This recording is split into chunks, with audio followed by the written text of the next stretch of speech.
un grand merci à toi de venir parmi nous aujourd'hui dans le cadre du prochain colloque de l'EMCC France. Et je voudrais savoir finalement si tu pouvais nous présenter quelques éléments clés de ton parcours avant d'entrer dans le détail de l'atelier que tu vas animer. Donc, Gilles Chauveau, je suis coach depuis 2005. Je suis passé par HEC Paris. Voilà, je suis un ancien dirigeant d'entreprise dans le monde de la communication et des technologies. Je suis également un formateur technique d'optimisation du potentiel, c'est-à-dire de la préparation mentale, dont on va parler également, et certifié en biofeedback. Voilà quelques éléments. J'habite depuis maintenant 10 ans, 12 ans maintenant à la campagne. On en joue, et voilà, ça permet de travailler la qualité de vie. Est-ce que tu peux dire 2-3 mots de tes 3 autres collègues? Parce que je crois que vous allez être 4 à l'occasion de ce... Absolument, on a fait la bande des 4. Donc en fait, il y a 3 autres personnes. Une personne qui s'appelle Benjamin Cos, qui est président d'une société qui s'appelle Cotos Médical, qui est celui qui développe les vélos et l'environnement de réalité virtuelle dont on va parler un peu plus tard. Stéphane Mudois, qui lui est un ancien pilote de chasse, spécialisé dans les risques et le facteur humain. Et le troisième, qui est un ancien pilote également, mais des douanes, et qui est lui spécialisé dans la prise en compte du facteur humain. Donc on a à la fois des gens qui sont en mélange de coachs, voilà, Stéphane étant HEC également, 2 passionnés de techno, 2 passionnés de facteurs humains, et tout ça autour des neurosciences qui nous réunissent tous les 4. Super. Alors, est-ce que tu peux nous dire à quel type d'atelier vous avez pensé? On rentrera probablement beaucoup plus dans le détail tout à l'heure, mais déjà juste qu'on ait une première représentation du type d'atelier que vous avez proposé à cette occasion. Ce qui nous a fait percuter, c'est cette idée de dire humain et technologie. Souvent, on les oppose de manière négative. Et moi, si j'ai un truc que j'adore, c'est la notion de réalité augmentée, c'est-à-dire en faire plus, avec plus de possibles. Et donc, on s'est dit, mais finalement, on a aujourd'hui des outils qui permettent de faire un vrai voyage.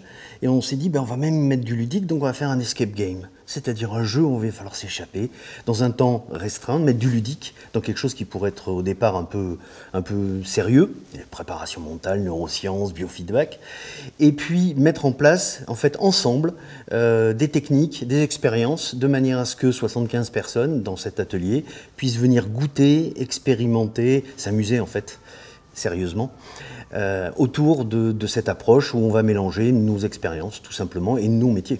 Super. Alors, tu dis dans un espace-temps un peu court, on a décidé depuis 2 ans maintenant de faire un colloque sur 2 jours justement pour que les gens puissent réellement expérimenter, que ce ne soit pas juste voilà, un petit truc pendant 1 heure. Non, les gens vont vraiment avoir 3 heures d'expérience parce que je partage tout à fait avec toi. Si on repart avec une équivalence concrète, c'est quand même toujours mieux que de mentaliser, de fantasmer nos ressentis, nos pensées, nos émotions. Est-ce que tu peux me dire maintenant un peu plus très concrètement comment va se dérouler cet atelier, parce que je crois que vous avez prévu un dispositif assez sophistiqué. Donc, ce qu'on vous propose et ce qu'on va proposer, c'est en fait, donc, je disais, un escape game qui s'appelle Cycléo, donc basé sur des technologies qui existent aujourd'hui, que l'on détourne, que l'on adapte, que l'on fait vivre autrement, si c'est comme notre métier de coach, on est capable de faire un pas de côté. Donc ça, c'est pour le colloque. Alors peut-être une première idée au départ, si vous vous souvenez certainement quand vous avez fait du vélo pour la première fois, enfin vous l'avez sûrement oublié d'ailleurs, et en fait, pourtant, vous avez déjà, dès le départ, travaillé votre intention et résultat et vos propres compétences de coordination. De ces petits trous, la chose dont on se souvient le plus souvent, c'est quand on les enlève. Ce sentiment soit de liberté, soit de peur panique, les deux, et là, qu'est-ce qui se passe? Les émotions s'inscrivent, un peu comme ce qu'on peut vivre ailleurs. Et puis la troisième, c'est le temps passe, on peut encore faire du vélo. Moi j'ai un papa qui a fait du vélo jusqu'à 90 ans. Et là ça marque quoi? Ça marque que l'expérience et la répétition, finalement, ça donne des compétences qui s'inscrivent. Moi quand on voit finalement intention, résultat, émotion, expérience, répétition, si ça n'a pas un petit peu de points communs avec nos métiers d'accompagnateur, de professionnel, je ne sais pas ce qu'on pourrait trouver d'autre. Il me semble que j'en vois.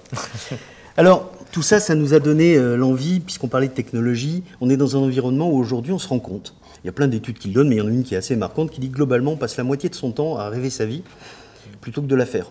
Donc, qu'est-ce qu'on pourrait faire si on était plus concentré? On n'a pas besoin de travailler plus, on pourrait juste travailler mieux.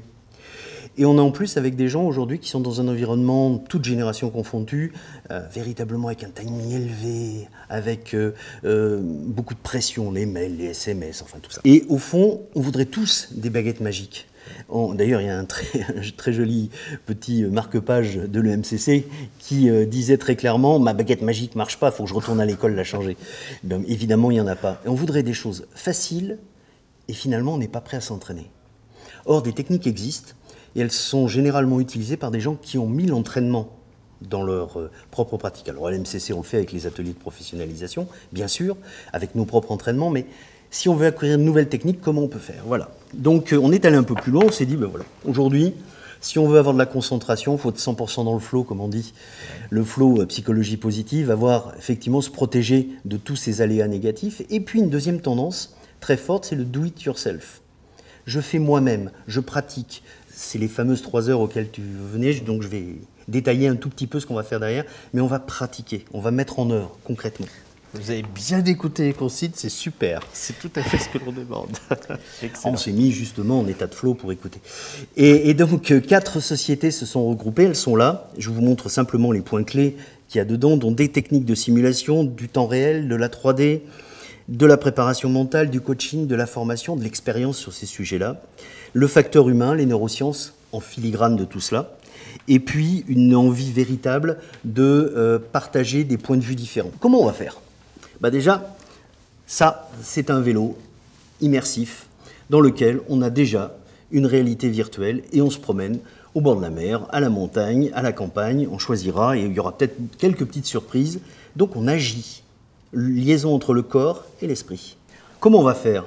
Grande salle, 3 heures, 3 temps. Plusieurs ateliers, un atelier de simulation virtuelle qui est ici, un atelier de préparation mentale pour augmenter finalement ce qu'on va pouvoir utiliser comme outil et repartir de toute façon avec un bénéfice qui sera au moins 1 ou 2 des outils. Et puis du biofeedback pour mesurer. Donc 3 temps, 3 ateliers qui vont tourner petit à petit sur les 3 heures. Et puis qu'est-ce qu'on va faire? Puisqu'on avait dit qu'on mettrait du fun un peu, bon, on va faire une petite compétition entre 5 groupes, 5 vélos connectés, 5 vélos qui vont avoir entre eux plus ou moins, je vais rentrer dans le détail, d'immersion, et en tout cas un facteur humain. Et là, on va pouvoir, en tant que systémicien, aussi regarder ce qui se passe dans chacune des équipes, bien évidemment. Et puis, le dernier slide, c'est en fait avec du biofeedback, donc on voit des petites choses, des capteurs connectés, des choses comme ça, du plus immersif au moins immersif, du plus ouvert, c'est-à-dire le vélo très ouvert, et ça se terminera avec des casques et même un casque sur les oreilles. Donc comment on fait pour dialoguer avec quelqu'un qui ne nous voit pas ou qui ne nous entend pas? Ça sera peut-être un jeu intéressant. Donc on va aller du très ouvert à du un peu plus complexe. Et puis pour terminer, en fait, qu'est-ce que vous allez récupérer en y participant? Je te parlais des performances augmentées, on était sur ce point de vue-là, mais c'est comment on est plus ici, comment on est plus maintenant. Si ça, c'est pas une manière d'être plus opérant quand on travaille avec nos clients et quand on essaie nous-mêmes de gérer notre propre écologie, je ne sais pas trop ce qu'on pourrait en faire d'autres. Et puis, in fine, en fait, voilà. Le slogan, c'est « Venez découvrir cet atelier, un espace d'entraînement calme, à la performance calme, intelligent et adaptable, parce qu'on peut lui faire faire plein de choses, pour tous les âges de l'entreprise. Et quand on se dit tous les âges, c'est à la fois toutes les générations, mais aussi tous les types d'entreprises, de la plus petite à la plus grande. Un grand merci à toi et au plaisir de se retrouver au colloque. À très bientôt au colloque. Merci. Au revoir.